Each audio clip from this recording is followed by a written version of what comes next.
Hi, my name is Tammy Greenlee, and I am about to give you the presentation of my introduction for AEP 855, Section VD, Module 1. I am a 51-year-old wife, mother, Grammy, ag teacher, FFA advisor, cross-country coach, and graduate student. I grew up in Silver Lake, Kansas, played every sport, but I excelled in cross country and track. I also was a decent cheerleader sometimes. Um, my horse, my 66 Mustang, were my first loves. I spent 3 years in the Army right after high school, and then I attended Cloud County Community College on a cross country, track, and cheerleading scholarship.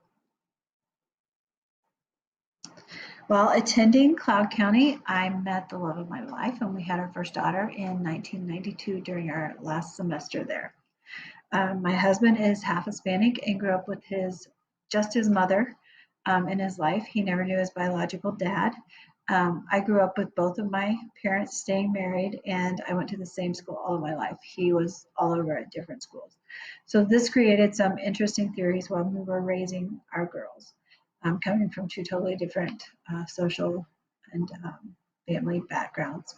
The other two of our girls were born in 1993 and 1994. We attended K-State after Cloud for a couple of years, and then I took a break and finally graduated in 2002 with my animal science degree. I was trained as a vet tech in the Army, and I spent the better part of the last 30 years working in that field in some way or another. I spent 7 to 8 years as a professional horse trainer, and I love that, but I got hurt more often than I needed to. And during that time, I was also a substitute teacher. I spent about 10 years doing that. After my divorce in 2010, I spent a year as a flight attendant. I worked for Omni Air International, which is a charter airline, and they fly the troops and the troops' families all over the world to the different bases. And some of the places that I got to spend time in were Ireland, Guam, Hawaii, Alaska, Germany, Kyrgyzstan, the country of Georgia, beautiful, Africa, and all over the United States. It was an amazing year, and I got to experience so many different cultures. Just amazing. The only reason that I'm not still doing it is because I'm also a homebody and a family person, and spending that much time away from my girls and my ex-husband at the time. But my girls and my family it was difficult. But I don't regret doing it at all. I got remarried in 2016 to my ex-husband, and our family was back together again. During the time that we were getting back together, I was in car sales for about a year and surprisingly successful at that. Not because I'm a natural salesperson, because I'm not, but because I was just honest. I refused to do the hard sale. I took a long, hard look after we got remarried in 2016 at my life and what I had enjoyed the most. I knew that I needed to find a real career and do something with my degree. So when I thought about it, I realized that the time that I spent being a substitute teacher, I had really enjoyed interacting with the junior high and high school students the most, and agriculture is like a huge part of my life, so it just seemed like a natural choice to go into teaching and get my teaching certificate. So that's how I ended up here. I am a Grammy of 4 beautiful little people. They range in age from 3 to newborn. Right now, I don't get to see them often enough. That's why I had some tears kind of coming up there. But so all of my daughters are married and living in different places. My oldest daughter lives at Fort Riley. She's in the Army, and so is her husband. Her husband is deployed to Germany right now. She has a 21-month-old little girl, YY, Wyatt. And then my middle daughter lives in Derby, her and her husband, and they have two little ones. Rudy, 3-year-old little girl, and Gatlin, newborn little boy. And then my youngest daughter is in Puerto Rico with her husband. They are also military, Army Reserve, and he's full-time reserve. And his family is from Puerto Rico, so they have family over there. So that's my very big part of my life right there.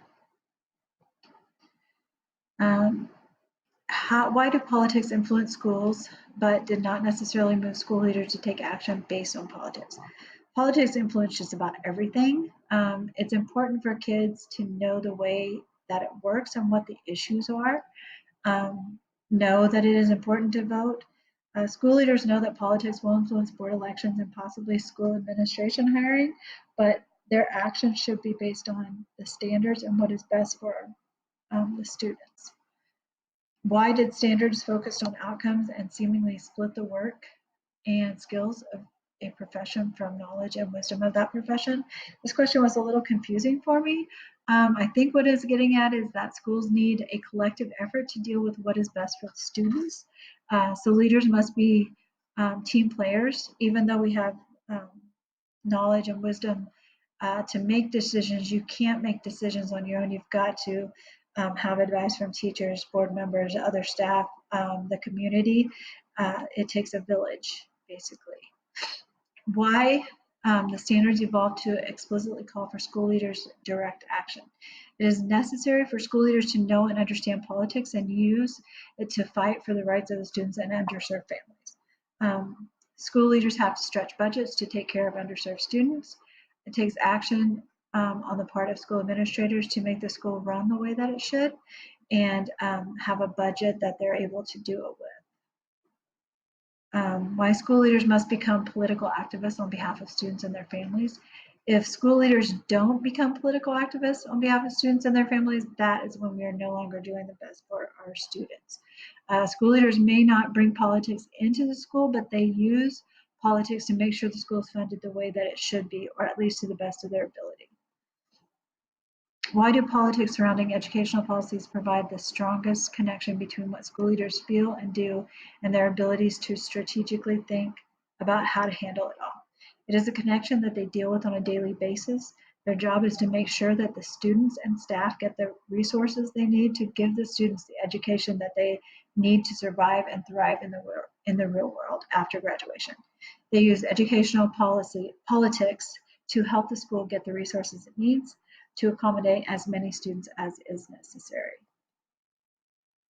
In order to honestly critique myself, I have to be honest and let you know that I do not like politics, and I try to stay away from political conversations. After reading the article for this assignment, I realized that I need to be more aware of the political stage as well as the politics with the small p that go on in school. Politics are everywhere though, and even though I try to steer clear of them, I know that I'm still affected by them. The best thing that I can do is to educate myself more and use what I know to make more educated decisions, both in the classroom and in my role as a leader in the school eventually. I feel that if I am more aware of the politics around me, it will allow me to consciously make better decisions regarding the best thing for the students I am teaching. I think making sure that I know the issues in elections and make educated choices based on what is best for my students is the best way that I can influence politics. And that is all that I have for you right now. This was my my resource that I used. All right, thank you. Have a great day. Bye.